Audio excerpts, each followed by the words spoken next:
Hello friends, welcome to my channel. আজকে আমি আপনাদের সাথে নতুন রেসিপি শেয়ার করছি। রেসিপিতে বানাবো ব্রেড পিৎজা। তো বন্ধুরা, চলুন শুরু করা যাক।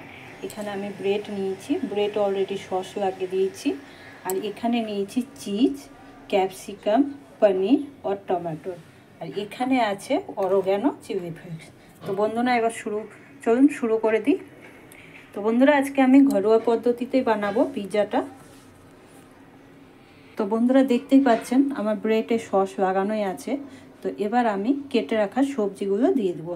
এখানে দিয়ে দেবো ক্যাপসিকাম। আজকে আমি পেঁয়াজ দিব না এখানে, আজকে আমাদের শনিবার, আমরা পেঁয়াজ খাই না, তার জন্য পিৎজাটা আমি নিরামিষই বানাবো। টমেটো,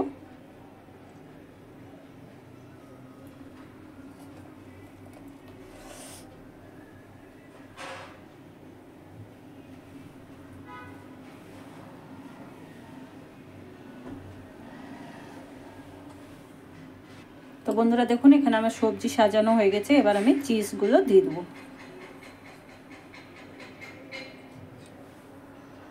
বন্ধুরা দেখুন, এখানে আমার পিৎজা সাজানো হয়ে গেছে। এবার এর উপর থেকে আমি অরগ্যানো আর চিলি ফ্লেক্সগুলো দিয়ে দেবো।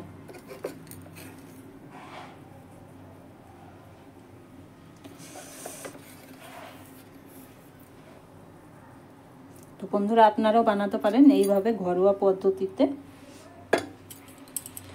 বাচ্চাদের টিফিনে এবং আপনাদের এমনি জল খাওয়ারে খুব সহজ হবে। তো বন্ধুরা দেখুন, এখানে আমি তাওয়া বসিয়ে দিয়েছি গ্যাসে। তাওয়াটা গরম হলে আমি পিৎজাগুলোকে 10 মিনিটের জন্য তাওয়ায় রেখে দেব। তো বন্ধুরা দেখুন, এখানে আমার তাওয়া গরম হয়ে গেছে। এবার আমি পিৎজাগুলো তাওয়ায় রেখে দেবো। আমি তাওয়ায় পিৎজাগুলো রেখে দিয়েছি। আমি এক এক করে পিৎজাগুলো বানাবো, কেন আমার তাওয়াটা ছোট, তার জন্য। এবার এটাকে আমি 5 মিনিটের জন্য ঢেকে দেবো। দেখুন বন্ধুরা, আমি এটা ঢেকে দিলাম 5 মিনিটের জন্য। 5 মিনিট পরে আপনাদেরকে আমি খুলে দেখাচ্ছি। তো বন্ধুরা, আজকের রেসিপি আপনাদের কেমন লাগলো লাইক, কমেন্ট, শেয়ার করবেন এবং সাবস্ক্রাইব করবেন। তো বন্ধুরা দেখুন, 5 মিনিট হয়ে গেছে।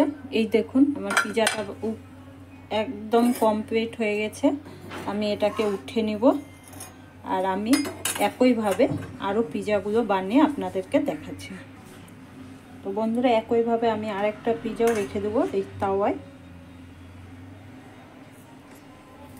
এই দেখুন, এটাকেও আমি 5 মিনিটের জন্য ঢেকে দেবো। তো বন্ধুরা, আজকের ভিডিও আপনাদের কেমন লাগলো কমেন্টে জানাবেন। এবং এখনকার মতো আমি এখানেই শেষ করছি। আবার দেখা হবে নেক্সট ভিডিওতে। থ্যাংক ইউ বন্ধুরা।